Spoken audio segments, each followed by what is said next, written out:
And just like that, we are back again. What is up, my Next Gen HQ fam? I hope you are having such a beautiful Thursday so far, and I hope that you've been impatiently waiting for this exact moment. We are here. We are with you live with Next Gen HQ again this week, bringing you more webinar content that is meant to inspire you, that is meant to push you to whatever that next stage of your growth and leveling up looks like. That's what we're here to help you with today.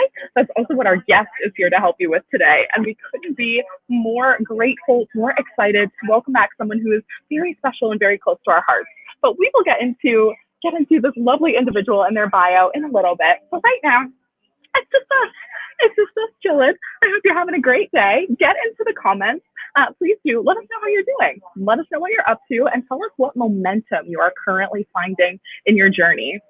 I think this is such a really interesting time that we find ourselves in, where we aren't able to do certain activities that we used to do on a day-to-day, but that's bringing us some opportunities. It's bringing us opportunities to work on ourselves, work on our businesses, follow through some of our passions that we maybe never thought we had the time and the space and the energy to do.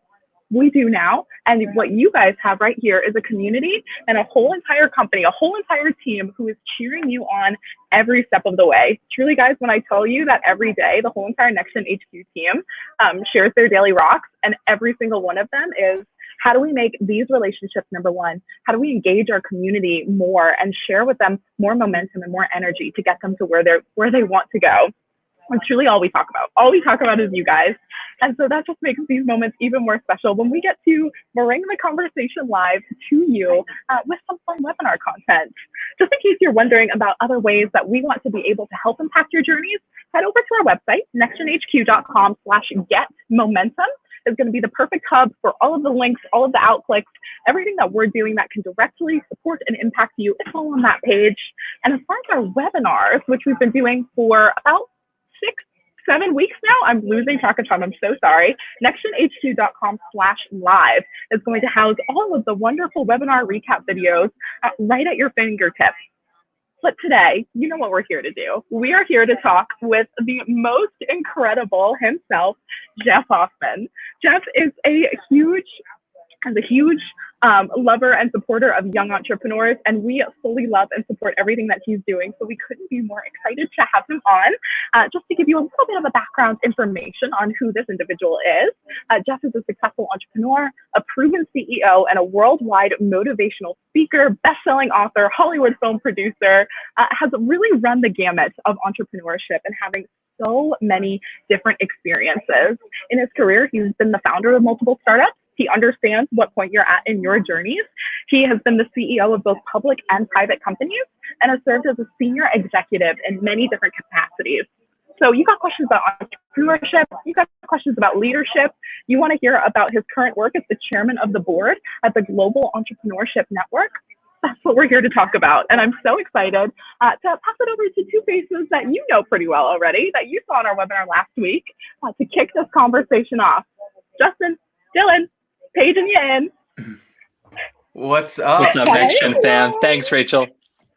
Thank you so much for having us here today. Rachel and everybody, happy Thursday afternoon. Justin, talk to us. How's the day going so far? I am so fired up for Jeff Hoffman. This guy has been around the Next Gen young entrepreneur energy for ages now. And I know there are so many people who are tuning in who are excited to see him. I got to give a special shout out to my grandma. She likes to stay a little bit under the radar, but she is watching live with us all. Grandma Rose, checking it out. She's a huge Jeff Hoffman fan, so I'm pumped to have her with us.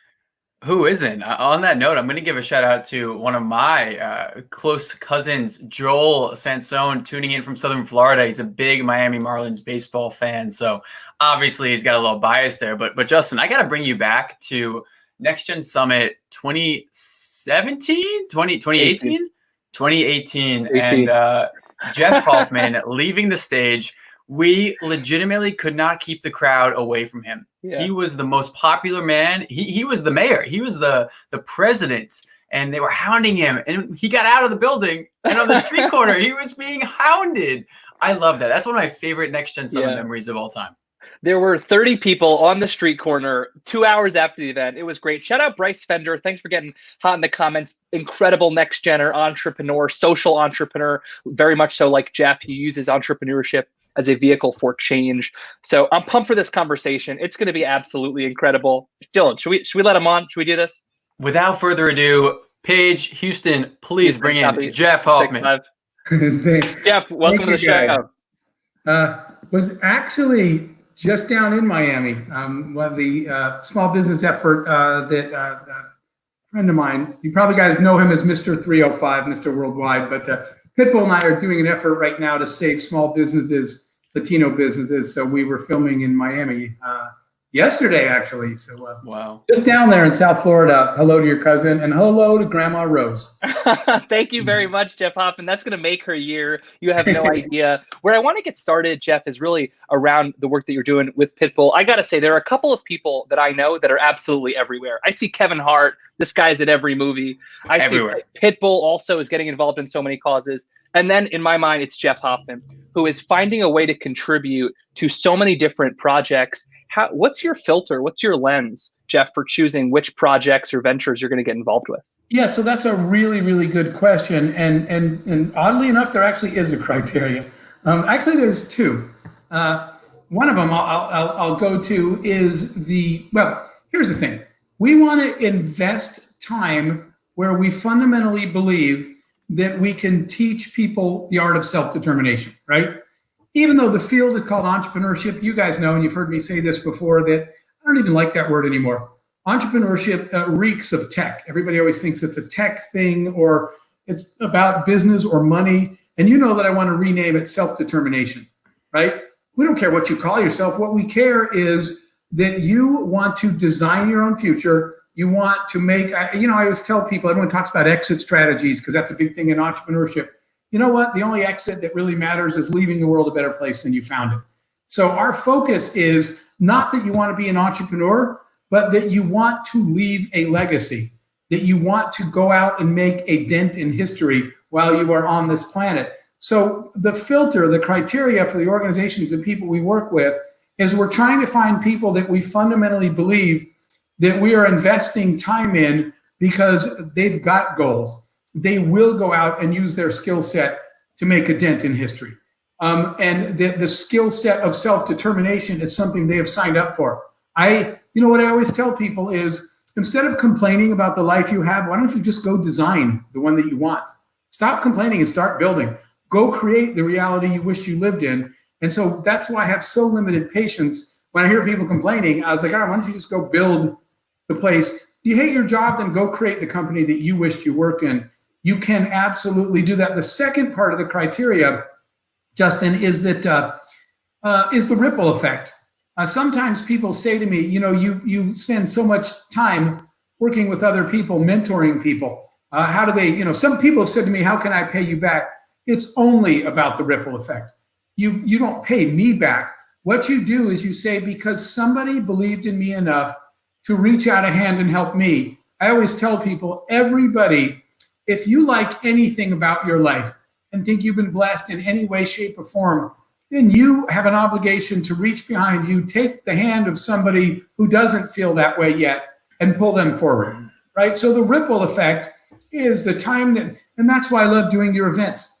I have had so many follow-ups from people that literally came to me after Next Gen events and said, I wrote down this thing that I learned from you. I applied it this way, and here's how I use it to make impact. And now I'm teaching that to someone else.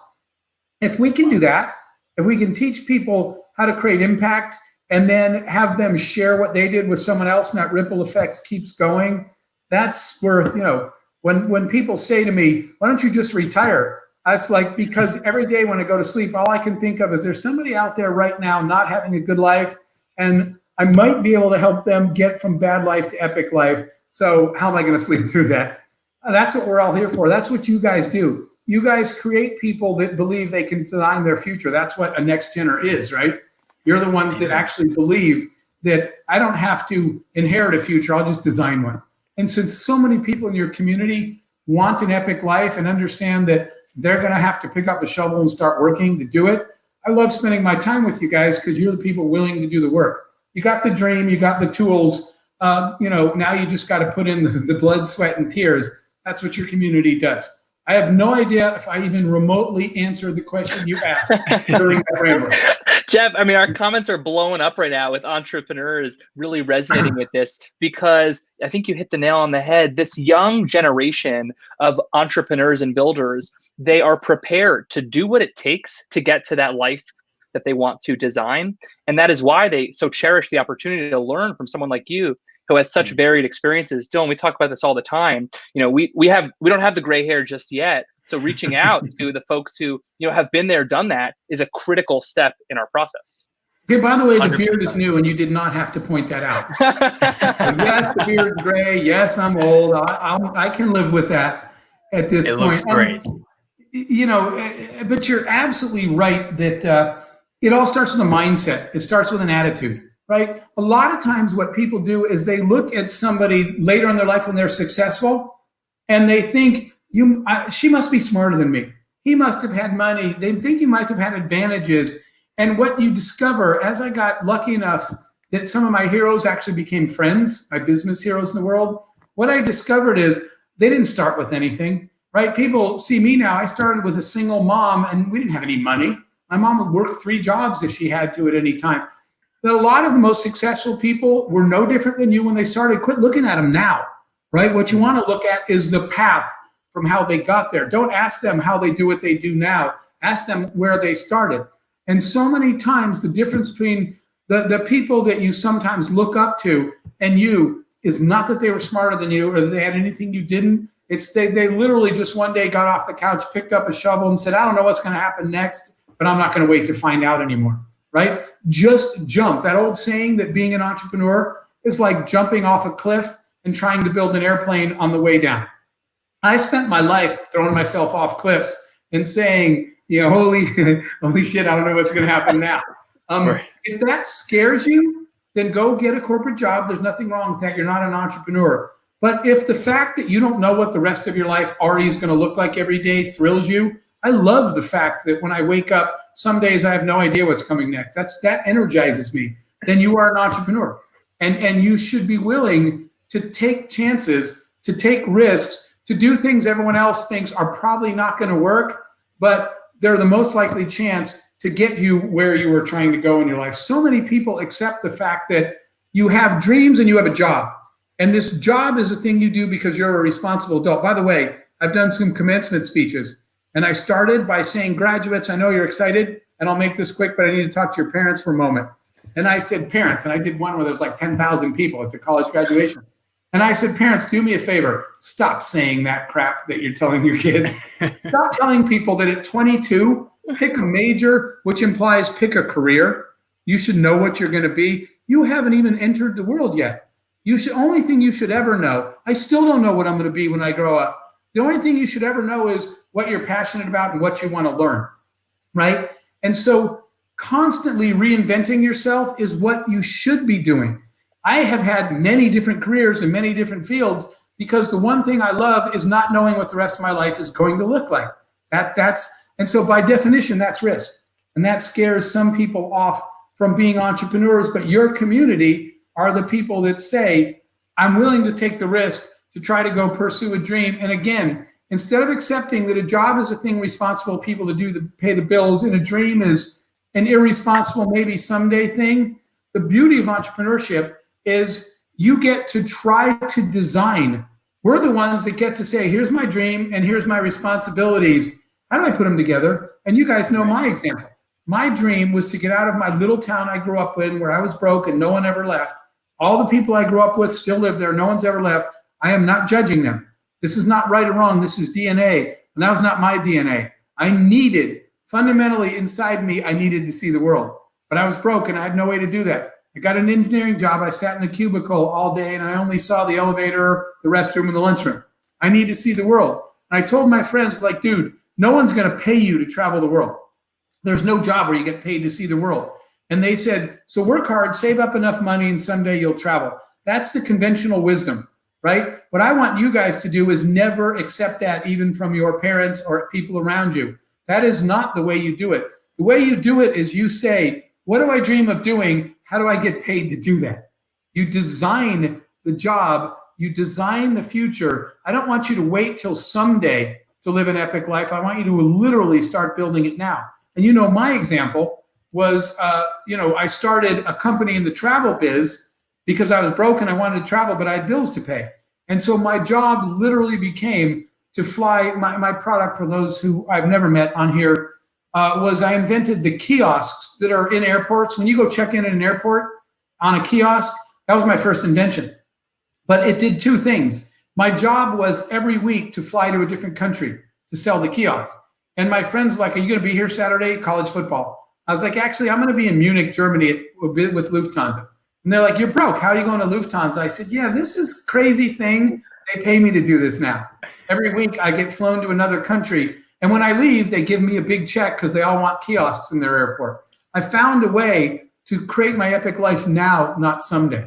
I don't want you to save for later. I want you to earn for now by not accepting the fact that your job is something that prevents you from an epic life. Your job should be the vehicle that takes you to an epic life, and you got to go design it, and you got to tune out the no of the people that I heard my whole life. You're not good enough. You're not smart enough. That's never going to happen. Your dreams are unrealistic. And, by the way, you guys, Dylan, Rachel, Justin, you've all heard me say this before. When I launched a music company, those are the first people. The haters are the first people that ask you tickets for your concert, for free tickets for the concert for the music company that's never going to exist because you're not good enough and you're not smart enough. Haters always show up asking for tickets when your big day comes. Quit listening to them. The beauty of the next gen community is when I go to your events, everybody I meet are people that believe in themselves. And they believe. Rachel mentioned that the beauty of this is you're all in a community. Talk to each other. These are the people that when the people around you, one of my sayings I always tell people is, here's a problem. We get our advice from proximity, not from relevance. Okay? You're getting advice from the people around you, your parents, your husband, your wife, your boyfriend, your girlfriend, your brother, your sister. They're telling you your dreams are too big, too little. Your ideas are good. Your ideas are bad. They're not relevance, right? My mom kept telling me, my friends kept telling me how crazy all my wild dreams were. I'm going to start a music company. Jeff, you're a software engineer. You don't know jack about music. I said, well, I'm not going to sing or dance. We'll leave that to Pitbull to do. And I'm going to start a music company. Everyone's like, dude, you're a software engineer. That's the degree you got. Everybody said no. And one day a thought occurred to me. I'm getting my advice from proximity, not relevance. Not one person I know has ever built a music company. So why am I getting false positives or false negatives from the people around you? Why? Because they're around you every day. They're continuing to tell you. So what I started saying is, I need to go ask somebody that's built a music company if I'm crazy or not. And so I started cold calling, staying up all night researching, randomly emailing people in the industry. 99 people don't reply. And the 100th one said, I remember when I was first starting in the industry, sure, you can buy me lunch. And then suddenly I'm asking a million questions, drinking from the fire hose. And that guy says, I don't know that, but let me introduce you to my friend Ken. And suddenly you've got an in because you kept asking and asking. And so all of a sudden, I remember one day, it wasn't a concert per se, but we produced some music of our own and got very blessed that an album I produced won a Grammy. So we went to the Grammys and I'm standing on the Grammy red carpet and I'm standing there thinking all my friends are texting me. And I'm looking at it and I'm thinking, what's interesting? All 500 people who texted me that day, I looked at that and I said, roughly 500 of you told me not to do this. And now everybody wants an invite to the party because I was listening to the wrong people. The guy, Howard, I remember the mentor I found in the music biz, he said, here's how to succeed in the business. So stop listening to proximity, find relevance. It's in the community of Gen. It's in the people that Next Gen brings you. Those people are out there. You know how you find a mentor? It's not necessarily industry. You find someone you want to be like when you grow up. I realized that finding an industry advisor doesn't work. Finding your definition of a mentor should be, I want to be like her when I grow up. That's the person you should pursue because a mentorship and business is way bigger than just, technical designs, wireframes, spreadsheets, and revenue. It's much more about your holistic self that incorporates your dreams, your values, and everything. So finding a positivity, a mentor, finding the people that tell you yes and not no, and stitching your dreams and your responsibilities into one thing, which happens to be a business. Doesn't matter if it's profit or nonprofit. it's what you do all day. You should be doing something that takes care of your responsibilities and becomes the vehicle to take you where you're trying to go. That was world's longest paragraph without punctuation. It is clearly working. Shout out Juliana, Mal, Rachel, Amanda, who are popping off in the comments right now. And the reason I think it's resonating so much with this group, Jadon, what's up, man? It's because they're all saying, when I get to that next gen energy, when I'm surrounded with fellow entrepreneurs, I feel like my dreams are not too big. I feel like I should go for it. Shout out Alex, just graduated. She's saying, Jeff, come talk to my parents. I want that grad speech myself. Maybe a little dangerous of a conversation.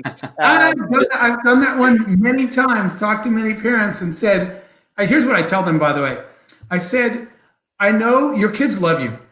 Here's the news, parents, your kids love you, but here's a big surprise. They don't want to be you. Okay? Mm-hmm. They love you, they respect you, but they don't want to be you. Stop telling them how to be you and let them be them. And parents have a really hard time doing that. Yeah. And so I've had people call me in tears and say, my parents just keep yelling at me. They don't believe in me. They don't support anything. And what I tell them is, here's some hard news. They may not until they see you. I had a point in my life with my own family, my own mom, and because somebody made a comment, said, your son is the really happy one in your family. He seems really fulfilled. And my mom said, gee, I guess maybe following his own path was the right idea. The only way people are going to believe you is when you deliver results. Talk is cheap. No one wants to be an evangelist. You want to be a doer. So it may be tough with your parents. You're going to have to follow your own path. And one day they're going to say, wow, all I really wanted was you to be a happy, fulfilled person. My way was wrong. Your way is right. Show them that you can do that. Jeff, you're going to love this. I see in the comments right now. I've got my own mother coming in, and shout out to my mom, Ronnie, who did not do that. She's always been supportive of our mission here. But Jeff, I want to stay on that. I see your mom's comment. She loves it. She's, of course, tuning in. And I know that from you and from your sister, who I keep in touch with, that you guys were raised the right way. So, Mom, you're good. You got a pass. I love that. We are so lucky, Jeff. And talking about the idea, you brought up mentors, right? And finding that person who you want to be. People might not know this, but from, I believe, 2012, 2018, you started a 6-month project that became a 6-year project of saying yes to everyone who was emailing you. Hey, Jeff, can I hop on the phone? Jeff, can I pick your brain on something? So I think when we, as younger entrepreneurs, let's say, come about identifying Jeff is the guy, right? Jeff is the one that Justin and I say we want to emulate one day, but we don't know if it's okay. It's email, right? We don't know if it's all right to reach out. What would you say to that young founder who maybe has the dream, has the person in mind, but is too intimidated because of circumstances to actually pick up the phone? Yeah, so I'm so happy you asked that, because you wouldn't believe how many amazing connections that were made. And then somebody says, how did you get to that person? And the incredible answer was they say, he asked, right? When I did, or she asked, I just asked. Here's what people think. And by the way, I call this, I'm going to use an old analogy, which was the dance and the prettiest girl in school. And the reason I'll tell you that is when I was in high school, one of my best friends was voted every year prettiest girl in school. She actually wound up in the Miss America pageant. And that has nothing to do with anything, except every time there was a dance, she would call me on Friday morning. Jeff, can you take me to the dance tonight? I said, I'm sure you have 50 offers, Jenny. And she said, actually, no one asked me. I was like, wait, the prettiest girl in school got no dates to the dance. And she said, every single person assumed that 50 people asked me, so no one ever asks me. And so that's why I call it the prettiest girl at the dance syndrome. Everybody says, well, she's not going to say yes, and she's probably got 50 offers. So I was always taking her to the dance because no one ever asked her to the dance. People make that assumption. And what I always hear is give people the chance to say no, never assume they're going to. When I did my year of yes, and what Dylan's talking about was I hit a point in my life where I sort of felt like, 2 of the companies we built became multi-billion-dollar companies. We were blessed enough to get things like the Grammy and other stuff that happened in life. But anyway, I said, I want to dedicate the rest of my life to giving back, because I've had more than my share of being blessed. And I was going to take that year off, 2012, and as Dylan said, I was going to do a year without telling anybody for 1 year, I was just going to say yes to everybody for a whole year and see how that year went. And I just didn't tell anyone I was doing that. I won't do any business. I won't make any money. I'll just spend a year saying yes as a way of giving back. The second request I got was an email from a young kid in West Africa. And the email started like this.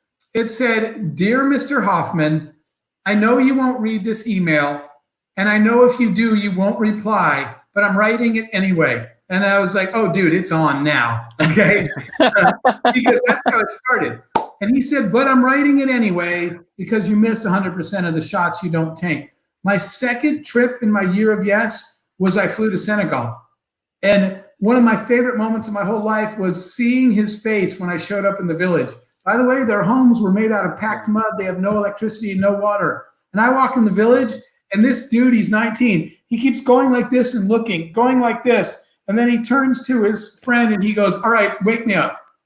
And I said, "What's going on?" He said, "Well, I know you're not standing in my village in Senegal, Mr. Hoffman." I said, "Wait, didn't you invite me?" And he said, "You came?" And I said, "You asked." And it was the start of an unbelievable relationship. I still mentor him today. His company employs 350 people in 7 West African countries. And it started in a mud-packed hut because he reached out and asked. So under the heading that you miss 100% of the shots you don't take, just reach out. The first guy, by the way, that answered me when I pestered the crap out of him, his assistant called me 3 months later. And she said, "He's not going to answer your emails. And he's not going to answer your phone calls. Can you please stop calling us?" She said, "Here's what he told me. He said he would give you 30 minutes at a coffee break under one agreement that we never see you again. You disappear from our lives, we'll give you 30 minutes. Wow. The 30 minutes, because he was going to get coffee anyway on the way to a meeting. So I met him from the coffee. He wound up canceling the meeting. We talked for 3.5 hours, and he's been my mentor the rest of my life. So you're going to get 99 rejections. Get over it. The 100th person might say, "You know what he said to me?" I said, why are you doing this? And he said, "Because you know what you remind me of?" And I said, "What?" He said, "Me when I was your age." He said, "I'm doing this because I remember how I felt when I was your age, and I get it, so I'm going to help you."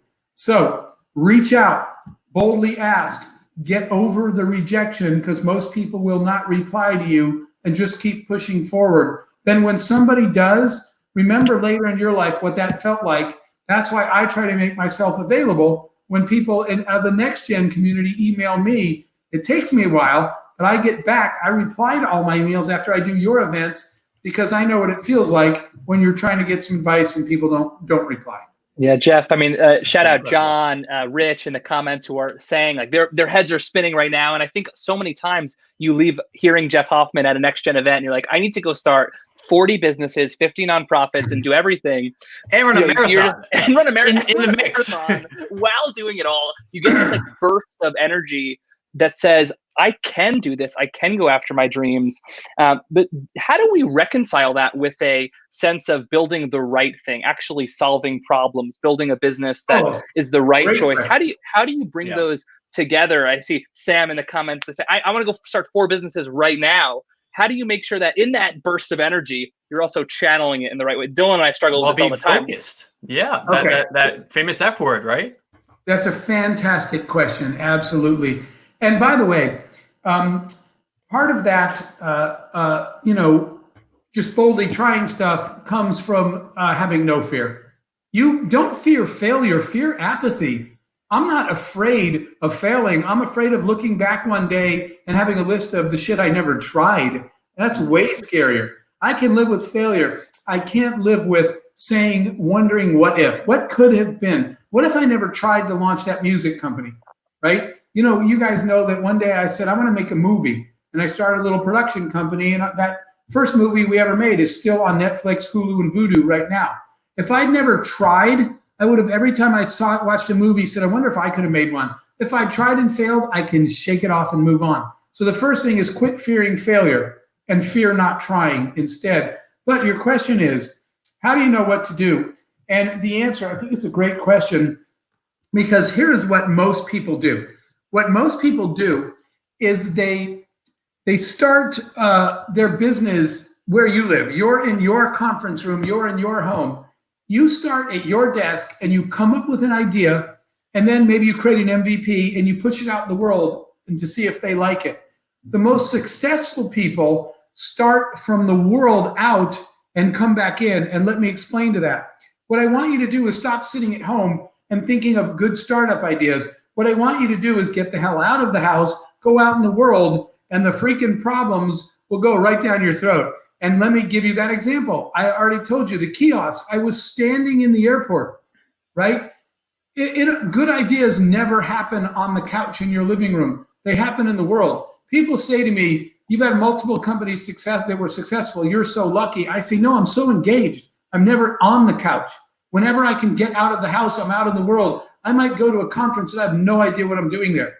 I might see. One day I was driving past a business I drive by every day, and I always wonder what they do because of the name. One day I just made a U-turn and I walked in and like, can we help you? I said, I just pulled over because the name of your company is puzzling me, and I just want to see what you do. That guy's become a business partner, but I stopped randomly on a drive for no reason. Let your curiosity blossom, right? Pick up some shiny objects. Schedule time to pick up shiny objects. You need to be productive when you're building stuff. But I have time in my day where I'm just going to let myself go. I'm going to go wander somewhere in the world. I'm going to introduce myself to random strangers. I'm going to wander into businesses. Sometimes they have comical results. Everything doesn't always work. But it's when you're out in the world that you're going to stumble into real problems. So what I want you to do is solve from the problem back in. So mine, I'll give you a couple of quick ones in the interest of time. My first one was when I was standing in the airport, and I missed that flight, right? And I missed the flight because it took an hour to check in to get a boarding pass back then.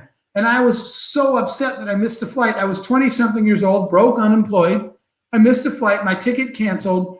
I'm really upset, and I'm standing there, and everybody's complaining. The lines are more than an hour long on Friday afternoon in the airport. Everybody's pissed off, and not sitting in my couch trying to dream up ideas. I'm like, man, this sucks. What most people do in the world is they complain about a problem and go back to what they were doing. What successful people do is they stay right there and they don't go home until it's fixed. They own it. So next time you hear yourself complaining, stop. So that's when I was in that airport, and I was saying, wait a minute, this is insane. This is pissing me off. Everybody's upset. I got this one. I'm going to figure it out. So that's when I went home and designed those check-in kiosks, because I myself missed a flight due to it. I have a friend named Lars. Lars is Danish. Lars used to get lost all the time. And the dude was sitting in his car in the days of folding maps, lost again, couldn't read the map. I can't read physical maps. Couldn't fold the map. Pissed off, sat there, and he said, he was in the world, in the problem. How many people are probably lost right now and cursing like I am, is what he thought. And then he thought, probably lots of people. Instead of complaining about being lost in my bad sense of direction and maps, I'm gonna own this one. And so what he said was, he was looking up at the sky. I don't even know what, looking, maybe the sun will guide me east or west. And he's like, you know what's in the sky? Satellites. They were cable TV satellites. But if there's 3 of them, I've heard of this thing called triangulation. And if they can triangulate, they can find me. And if they know where I am, I can tell them where I'm going. And why can't a satellite tell me where to go? So you may not know this, but Google did not invent Google Maps. They bought it, by the way, side note, they bought it for $1.1 billion from my friend Lars. He's living a pretty good life now. Not that money makes your life good, but he's using his money to invent new things. Lars solved the problem while he was sitting in it. So the answer to your question is, quit coming up with ideas and then trying to see from your end and trying to see what you can push out in the world. Get out of your house. Take every opportunity when your friends say, we're going here. If you have time, jump in the car. You stumble across problems when you're engaged in the world, and everybody else will complain and go home. You want to be the one that says, I ain't going home this time. I was doing a talk with the guy that wrote that one day was trying to find songs he liked, and everybody was complaining about how hard it is to hear good music. So he just went home and he wrote himself a little algorithm to layer the attributes of a song on other songs to find one. He wrote it for himself. It's Pandora.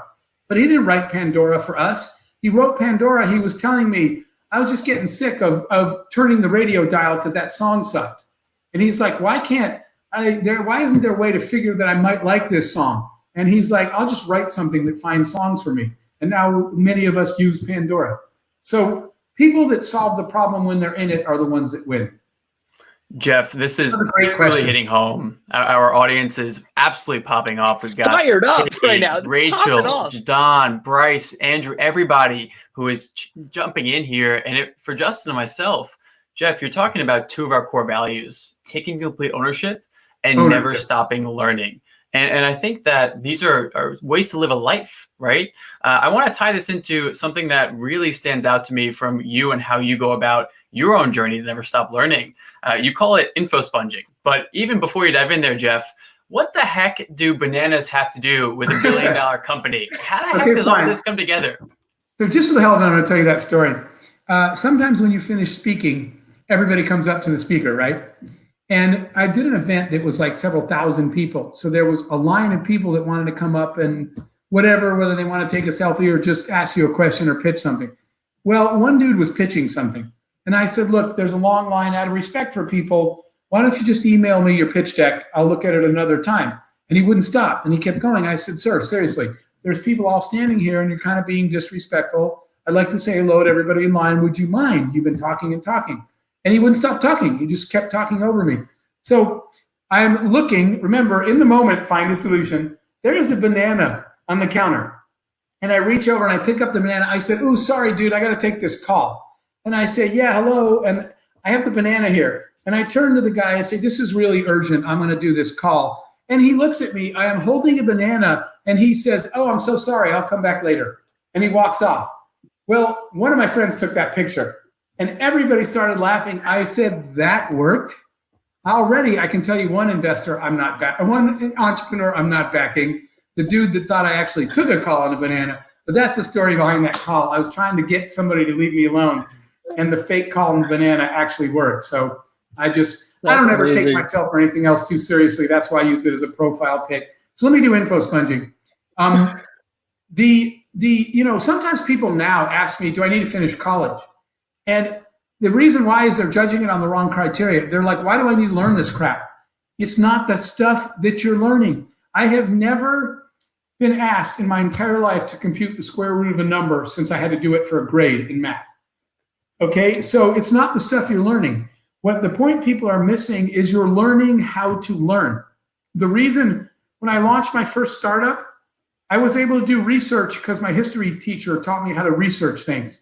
I was able to write a really good proposal because my English teacher beat the crap out of me until I was a good communicator. I was able to pitch it because I took a public speaking class. I was able to design the kiosk because my engineering teacher taught me structured thinking and analytical thinking. I was able to do okay hiring people because I took a psychology class where I learned at least how to assess people a little bit. It's not necessarily the stuff you learn, it's the process. I learned analytical thinking, structured thinking, problem solving, communication skills, written skills. Learn how to learn, right? And so when I had to solve problems, I'm pretty good at my engineering taught me structured, break a problem down into its elements. I do that in business now. I don't do engineering, but I do problem solving using the same structural techniques I learned in school. So when I said to people, I'm going to launch a film company, and they're like, dude, you're a software engineer. I said, no, what I am is a voracious learner. I'm going to stay up all night. And by the way, why would you want to write software the whole rest of your life? Why would you? People said, you don't know. I said, the beauty of the movie business is I don't know jack about it. I don't know the first thing. That's the most, not the scary part. That's the exciting part is I'm going to teach every day I get to learn something new, right? I don't even know how to read a budget. I don't even know the words on the set of the movie that they're saying, right? I don't know what an establishing shot is. Waking up and having to learn everything brand new is exciting, not scary. To most people, it's scary though. So being a good learner is what enables you to say, I'm going to take on a new industry. So I'm going to share with you info sponging. And the reason is I always study my role models. And I try to, this is the question I asked years ago. I said, what is it that the world's most successful people, whatever your definition of success is, whoever you want to be like, are doing that everybody else isn't? And I started thinking they must be doing something different because they're up there on the top of their mountain and everybody else is still climbing. So I started studying. every time I get around someone that I admire, right? I'm a sponge. I got to sit up. I'm not talking, I'm listening, and I'm asking questions. I'm trying to find out what are the things that successful people do that everybody else is not doing, so I can figure out how to get there. Remember, I said, don't study them now, study how they got there. And so what I noticed was that the most successful people I know process a broader input of the world. Let me put it this way. If you're in healthcare, all day you work on healthcare in your office, your startup's a healthcare startup. You're not looking at the banking industry. You're not looking at grocery stores. You do healthcare. If I asked you to, you'd be like, Jeff, we're a healthcare company. Who cares what they do at a grocery store? And so what I noticed about successful people is they schedule time, and this is going to go with what I was talking about a few minutes ago of shiny objects. They schedule time to go look at the whole rest of the world. So I created a technique because I wanted to practice. And I think you've heard me say before, what really made me think of this is a friend of mine who was a baseball player. He's retired now, but Derek Jeter is a friend of mine. And one day Jeter and I are on the phone, and Derek goes, I got to go, Jeff. I got to practice. And I was like, dude, aren't you like a 5-time World Series champion, best baseball player ever? And why do you practice? He said, no. I'm that good because I practice every day, right? When we did a concert with Beyonce, I was amazed because she was backstage for hours doing vocal practice. I was like, aren't you Beyonce? Same thing. I'm Beyonce because I do vocal coaching every day of my life like I was just starting. They practice. So I said, what's the business equivalent of doing vocal practice or batting practice? And I said, it's got to be stimulating my mind in the same way they work on their voice and their hitting. So what I discovered, I created this technique called info sponging, and here's what I do. Every single morning when I start my day, for the first 15 minutes of the day, and if you can't do it daily, do it whenever you can or once a week. I do it every day. For 15 minutes, you do not work in healthcare and you do not work in your company. For 15 minutes every day, I challenge myself to learn one new thing a day that I have no reason, I don't know why I'm learning and I have no reason to learn. I'm going to learn one new thing every day. When you learn it, I'll give you an example. Write down one sentence about what you learned. And by the way, I keep all those sentences. And you know what I do? They're like refrigerator magnets where they're different words. You mix them around to make sentences. Piece them. At the end of the day, I take all those sentences and I read them all. And I'm trying to see if I can form a puzzle out of all these pieces. A lot of days are like, I don't see it yet. But what you're doing is you are collecting pieces of disparate knowledge the way you'd collect pieces of a puzzle that early on, they're just green and blue, right? And as you start getting more pieces and moving around, it looks like it's going to be a structure. And then one day you wake up and you're like, holy crap, if I assemble these pieces right, this is going to be a castle in the Irish countryside. All my favorite companies were created that way because they were info sponging. They were learning new things. So I'll give you an example. Travis is info sponge one day. He was info sponging the shared economy. What is a shared economy? It had nothing to do with what he did for a living then. And he studied it and he wrote it down. And then one day he was info sponging, what are micropayments? Well, there are ways to exchange small amounts of money using a device. And then one day he was looking at side hustles like TaskRabbit and ways you could give people not a job, but a task. And so you can already see where this is going. He learned what the sharing economy was, what micropayments were, what side hustles were. He was putting all these pieces together. He said, oh, I got an idea. I could assemble these all into something no one's ever thought of. The thing he created was the world's biggest taxi company, Uber, without ever buying a car. If he had started the other way, if you had said, I want to be in the taxi business, what would be the first thing I would tell you to do? Buy a taxi. You can't be in the taxi business without cars. But if you had studied sharing economy, micropayments, tax-based freelance work, you would have said these puzzle pieces create something no one's ever created before, right? So that's what info sponging is. I do it every day.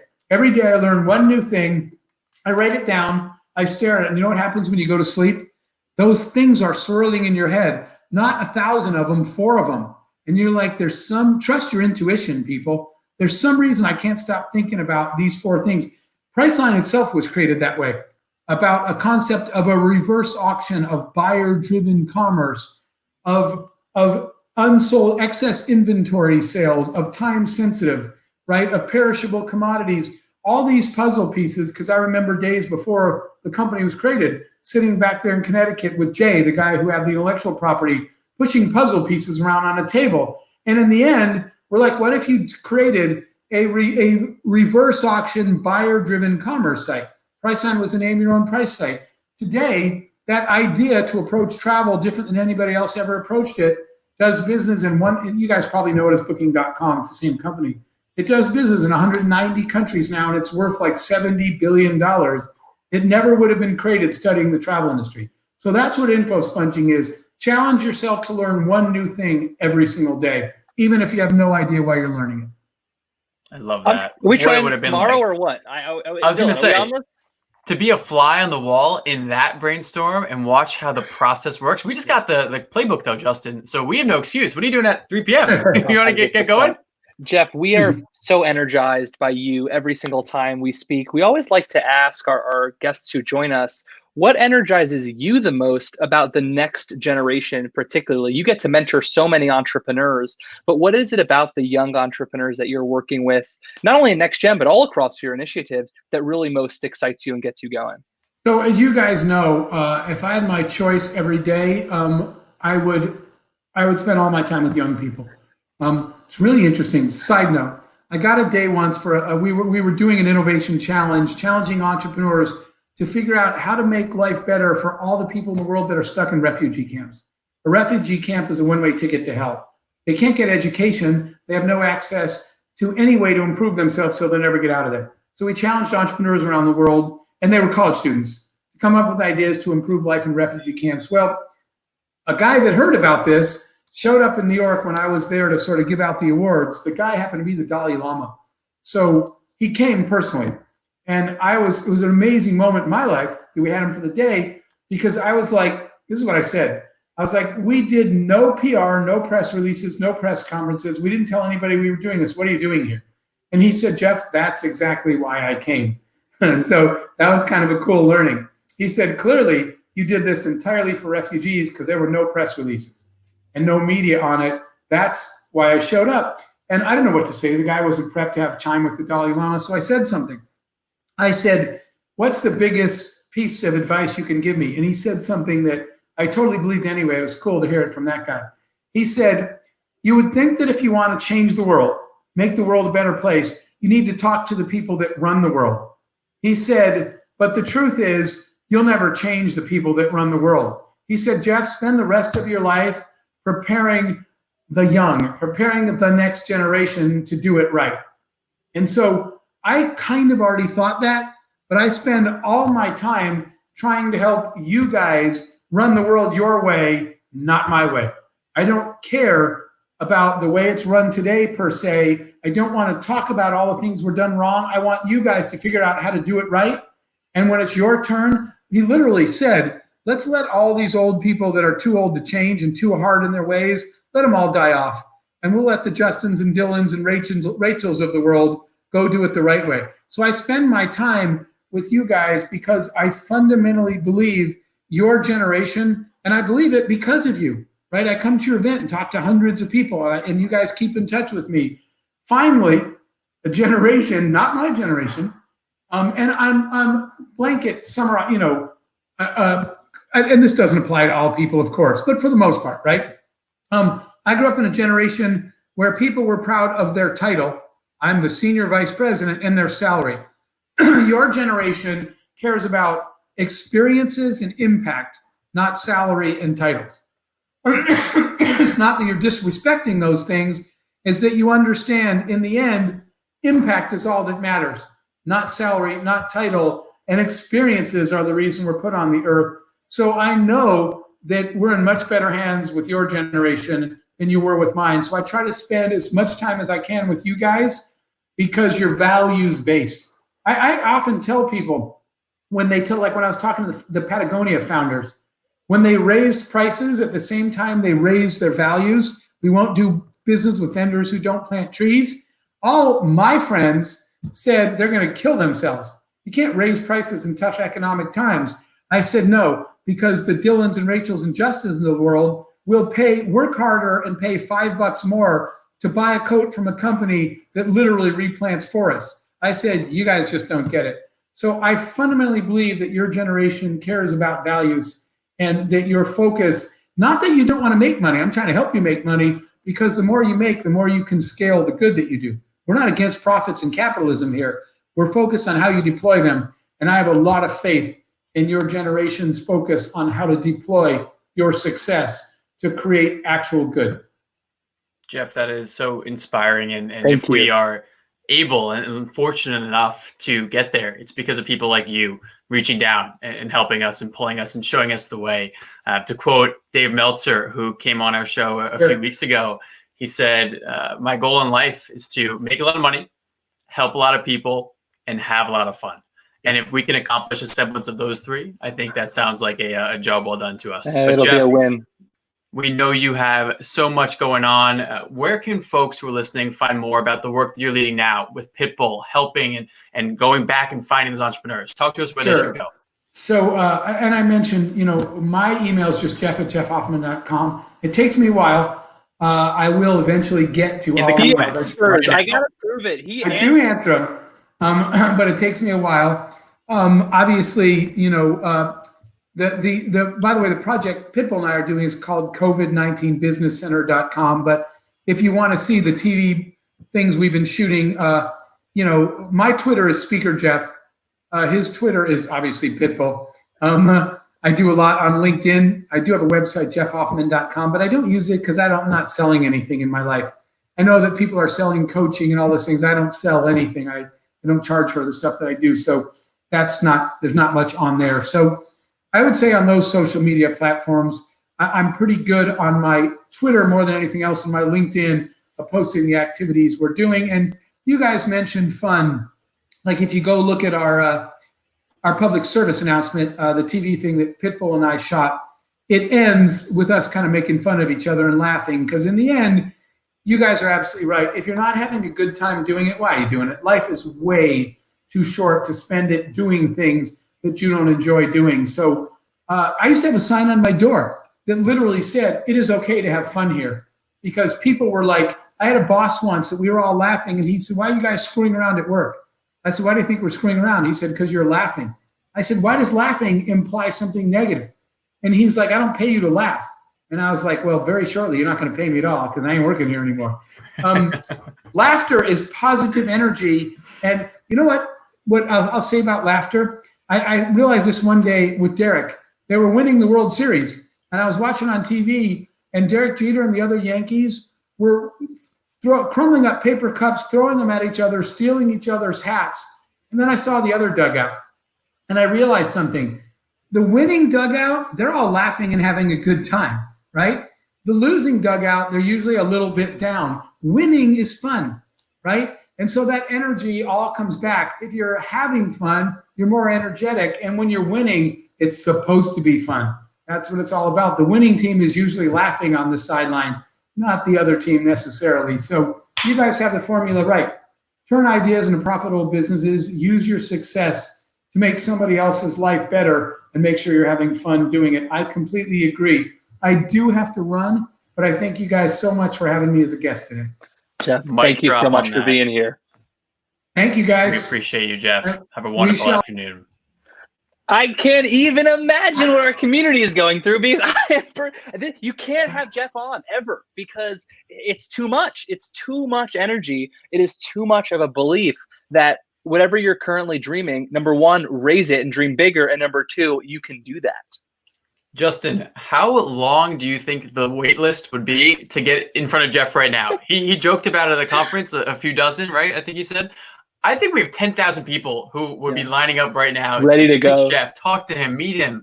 Unbelievable. I'm so fired up. Always. I didn't expect anything else, because that's what you get with Jeff Hoffman. Yeah, Jeff is real. He tells you that if you want something, why don't you go try and go for it? Which sounds so obvious. It sounds so obvious until we start having next geners here who are actually doing that. Shout out to so many in the comments, Amanda and John and Haley, who are actually out there trying to build their businesses, build their empires, go for their dreams. And they're okay, as Jeff was talking about, with the failure, because they're not going to wait and say, "I wish I tried." And the best part about everyone you just mentioned, Brian, I see you here, John, cousin Joel popped in, Rich Keller, everyone in the comments, we appreciate you. You are controlling your own destiny because you're choosing to. You don't want to say it's up to someone else. You don't want to put in your life in the hands of a boss, perhaps, or you want to say, let me get in the driver's seat of my own ship, right? And that's what we're doing here at Next Gen HQ. That's what we're trying to empower entrepreneurs to do every single day, because we know, Jeff knows the benefits of what's possible when it's your show. I love it. Mic drop on his whole talk. Next Geners, you're out there changing the world. We appreciate you. We're here for you. We see you. Atisha, what's up? Wishing you all the best. We're going to catch this more. Check the comments for all the links that Jeff dropped. We look forward to having you back on Next Gen Live. I'm going to go do some info sponging. I'm going to go learn a bit. Never stop learning. Team will be back here next week, Thursday afternoon. We appreciate you for tuning in, and we'll catch you soon. Dylan Justin signing off.